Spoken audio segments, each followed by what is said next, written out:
নূহ আলাইহিস সালামের কাছে এক মা এক বাচ্চাকে কোলে নিয়ে আসছে। কাকে? বাচ্চাকে কোলে নিয়ে এসে নূহ আলাইহিস সালামকে বলে, ইয়া নবী আল্লাহ নূহ উদউ আল্লাহ আলা, আমার বাচ্চাটার জন্য একটু দোয়া করেন যাতে আল্লাহ তার হায়াত বাড়ায় দেয়। তো নূহ আলাইহিস সালাম বললেন, কাম আমরুহ, বয়স কত তোমার বাচ্চার? বলে সালাসু মিআ সানা, 300 বছর। কোলের বাচ্চার বয়স কত? অনেক হায়াত পেত তো।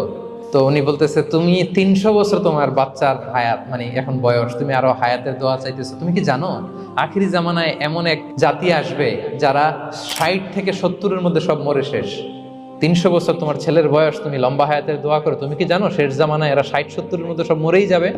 এই মহিলা তো অবাক, তাই নাকি 70-এ মরে যাবে?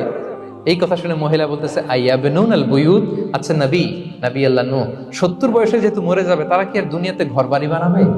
কেন মহিলার ধারণা 70 বছর যেহেতু হায়াত, ঘরের তো আর প্রশ্নই আসে না, এটা তো এমনি সেমনি কাটায় চলে যাবে। আজকে যদি আয়না দেখাইতে পারতাম ওই বুড়িরে